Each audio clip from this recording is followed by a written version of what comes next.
आप सभी को नमस्ते, प्रणाम। मैं पुनः अपने मंच the Bihar teacher history maker पे आ गई हूँ। सृष्टि मुखर्जी दरभंगा से।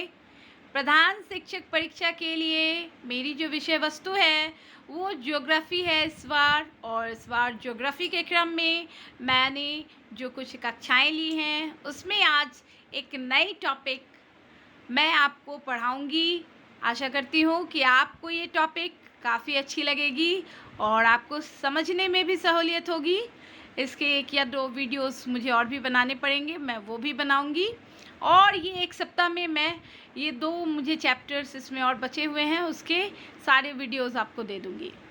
तो अब आते हैं कम टू द पॉइंट। आज का जो मेरा टॉपिक है वो टॉपिक है मृदा विज्ञान। मृदा विज्ञान तो मृदा मिट्टी से लिया गया है। मृदा का मतलब होता है मिट्टी। तो आज हम जानेंगे मिट्टी के बारे में।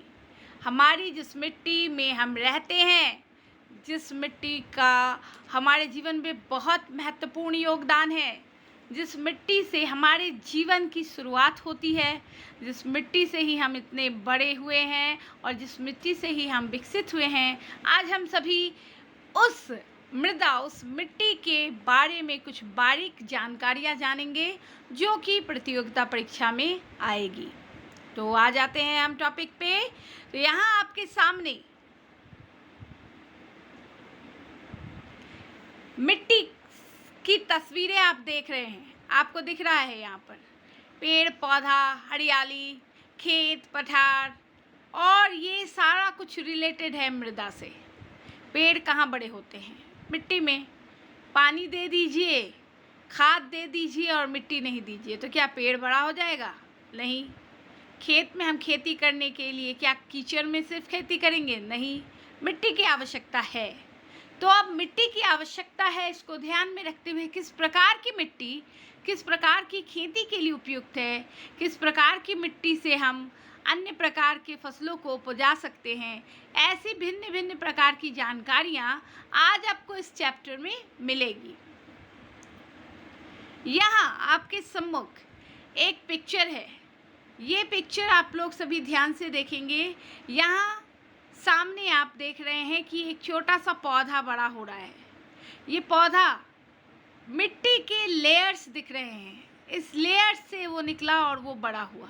यानी कि हमारी जो मृदा है वो भिन्न भिन्न लेयर्स में बटी हुई है, जिसके बारे में भी हम जानकारियाँ इकट्ठा करेंगे। और ये भिन्न भिन्न लेयर्स से हमारी मृदा का उर्वरकता शक्ति बढ़ता है, हमारे मृदा की संघनता शक्ति बढ़ती है, हमारी मृदा हमारे लिए उपयुक्त होती है, पेड़ों के लिए उपयुक्त होती है, पेड़ों की जड़ों को पुष्पित और पल्लवित करती है। जैसा कि हम अभी परिचय देख रहे हैं मृदा की, तो मिट्टी को मनुष्य ने अनादिकाल से ही जाना है। धरती जिस पर हम हल चलाते हैं, खेती करते हैं, फसल उगाते हैं, घर बनाते हैं, रहते हैं, ये सभी हमें मिट्टी से ही मिलते हैं। किंतु मिट्टी के संबंध में हमारा ज्ञान प्रायः नहीं के बराबर है। यह हम सभी जानते हैं कि अनाज और फल मिट्टी में उपजते हैं और यह उपज खाद एवं उर्वरक के उपयोग से बढ़ाई जाती है, लेकिन कि मिट्टी के अन्य विशेषताओं के बारे में, जिन्हें हम सड़क, भवन, धावपथ तथा बांधों का निर्माण करते हैं, हमारा ज्ञान इससे संबंधित बहुत कम है।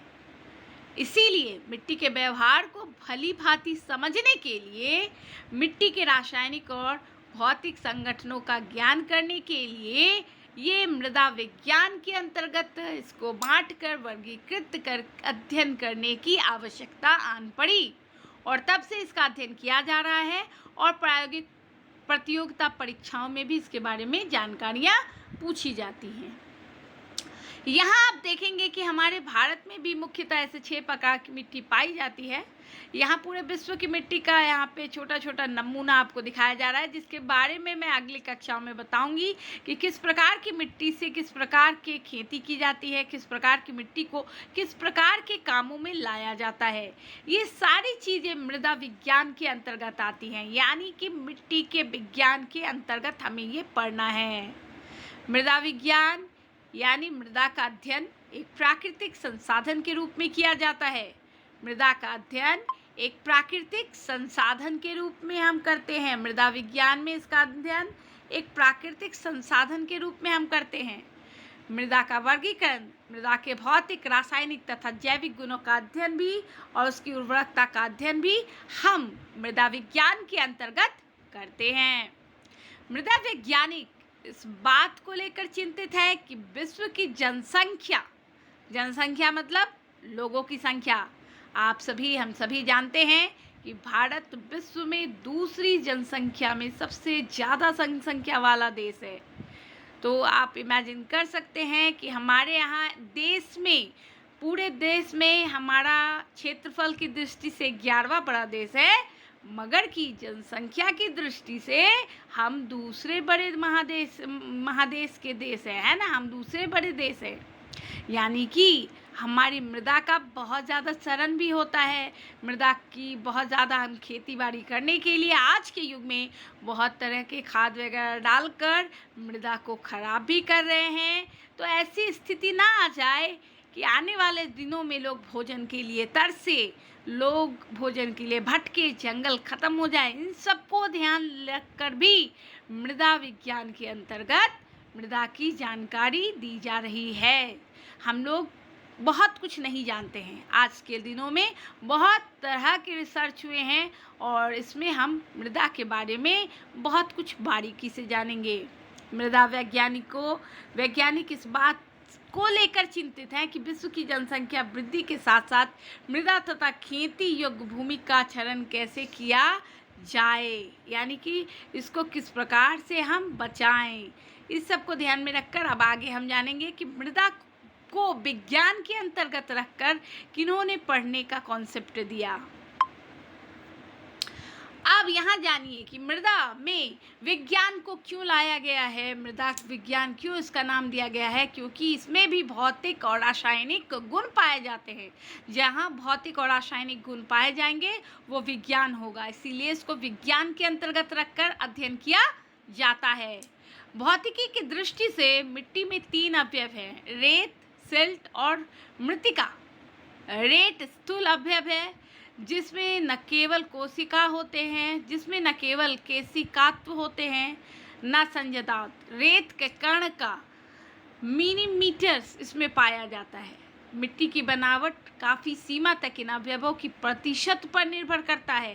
रेत, सिल्ट, मृत्तिका की अधिकता होने पर मिट्टी का क्रमशः रेतीला, सिल्टी और मटियार, इस प्रकार की मिट्टी को हम कहते हैं। इन अवयवों के प्रतिशत निर्धारित करने के लिए भौतिक विश्लेषण, मैकेनिकल एनालिसिस भी इसे कहा जाता है। रेतीली मिट्टी की बनावट खुली होती है जिससे वायु संचार पर्याप्त होता है। इस प्रकार से अनगिनत मिट्टियों के बारे में भी हम जानेंगे। और मटियार भाग खनिज पदार्थों की मात्रा से यथेष्ट होता है। मिट्टी खेती के लिए काफ़ी उपयुक्त होती है। मिट्टी के द्वारा ही हम खेती कर पाते हैं। यदि मटियारी भाग में खनिज पदार्थ की मात्रा यथेष्ट है तो मिट्टी खेती के लिए उपयुक्त है। और मटियारी भाग सूखा है, पर्याप्त सिंकुड़ा है तो पर्याप्त पानी से खूब फूलती है और मिट्टी किसी के लिए एक अच्छी साधन, और ये कह सकते हैं कि ये सब प्रकार की मिट्टी एक बेस तैयार करने का काम करती है। हम लोग मिट्टी के प्रकारों को देख रहे हैं कि मिट्टी में जो मुख्यतः 3 प्रकार होते हैं, रेत, सिल्ट। तो यहाँ पर रेत के बारे में हम जानेंगे कि रेत साधारणतः सिलिका और स्फटिक की बनी होती है। आप जानते ही हैं कि मिट्टी में बालू भी होता है। सिलिका हमारी पृथ्वी की भीतरी 3 संरचनाएं हैं जिसको हम कहते हैं क्रस्ट, मेटल एंड कोर। तो इन 3 संरचनाओं में भी मिट्टी के बनावट में इन 3 प्रकारों का जिक्र आता है। ये 3 प्रकार से मिलकर ही मिट्टी बनती है। उसी का यहाँ जिक्र हो रहा है कि रेत के कणों में स्फटिक पाया जाता है, सीसा, और ये जो है केशिका नहीं होते किंतु पर्गमय अधिक होते हैं। इस प्रकार से मिट्टी में चमकीला तत्व भी पाया जाता है। और इसके बारे में हम लोग और विस्तार से अगली कक्षाओं में जानेंगे कि मिट्टी, अभी तक तो हम जाने कि मिट्टी क्या है। अब हम जानेंगे कि मिट्टी में क्या क्या पाए जाते हैं, मिट्टी के प्रकार क्या हैं, मिट्टी की आवश्यकता क्या है और मिट्टी को हम किस प्रकार से संरक्षित कर सकते हैं। इस प्रकार की अनगिनत जानकारी के लिए आप सभी जुड़े रहिए इस वीडियो से, और अगली वीडियो में मैं सारी चीज़ को क्लियर करती हूँ।